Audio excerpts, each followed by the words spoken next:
All Progressives Congress (APC) Presidential Campaign Council has faulted some of the claims presidential candidate of the People's Democratic Party (PDP, Atiku Abubakar, and his running mate, Peter Obi, made on Wednesday at the town hall meeting tagged the candidates.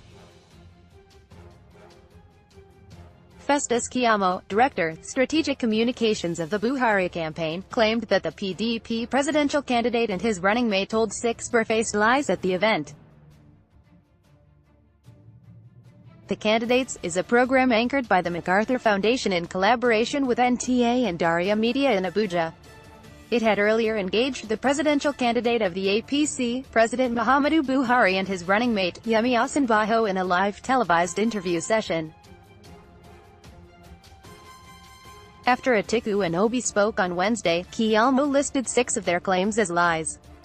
He wrote in a statement, "Lie number 1, Alhaji Atiku Abubakar claimed that at handover in May 2019, our GDP growth rate was 6%. Fact-checked truth. It is a well-documented fact that at handover, the GDP growth rate was 2.35%. The economy was on a free fall as the GDP growth rate had dropped for 3 consecutive quarters."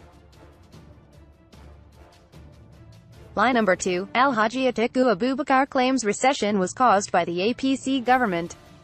Fact-checked truth. With a consistent and rapid drop of our GDP, their coordinating minister of the economy at that time, Okonjo-Iweala, former central bank governor Professor Charles Soludo, and the central bank governor at the time, now Emir of Kano, Sanusi Lamido Sanusi, warned the PDP government and Nigerians that we were headed for a recession. Lie number 3, Alhaji Atiku Abubakar claimed that security challenges were restricted to the northeast during their time. Truth. Nigerians will recall that the Boko Haram activities had spread all over the northeast, northwest and north central.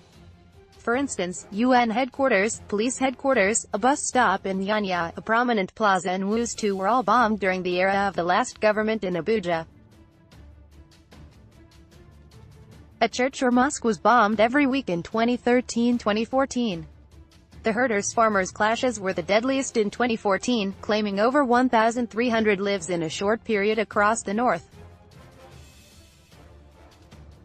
Boko Haram occupied over 17 local government areas and hoisted their flags, effectively establishing a caliphate in the northeast.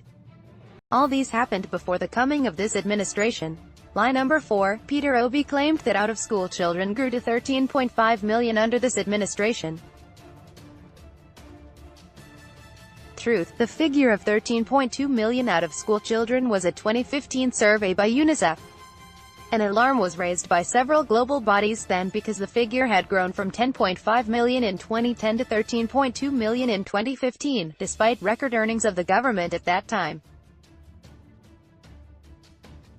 In other words, Peter Obi's claim is self-indicting. Lie number 5, that Alhaji Atiku Abubakar, as a customs officer, said there was nothing wrong at that time with setting up a company that had dealings in the ports that were under customs supervision. Truth. The Code of Conduct for Public Officers was first enshrined in the 1979 Constitution of the Federal Republic of Nigeria. Atiku Abubakar co-founded the company, as a serving customs officer, 3 years after the 1979 Constitution came into operation. According to Section 1 of the 5th Schedule to the 1979 Constitution, a public officer shall not put himself in a position where his personal interest conflicts with his duties and responsibilities. By establishing a company involved in port-related business at a time when he was an officer in the Nigeria Customs Service charged with managing the ports, Alhaji Atiku Abubakar definitely put himself in a position where his personal business interest conflicted with his duties as a public officer. Read also. Truth. Despite high oil revenue, according to the World Bank, extreme poverty under PDP grew to 112 million in 2013 through 2014, compared to 86 million today. India pulled their citizens out of poverty for over 2 decades by using the same methods Nigeria is now using today.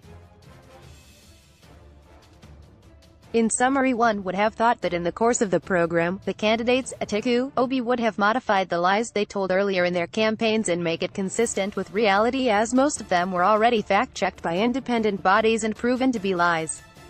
Alas, they have continued on the same path, believing that, if you tell a big enough lie and tell it frequently enough, it will be believed.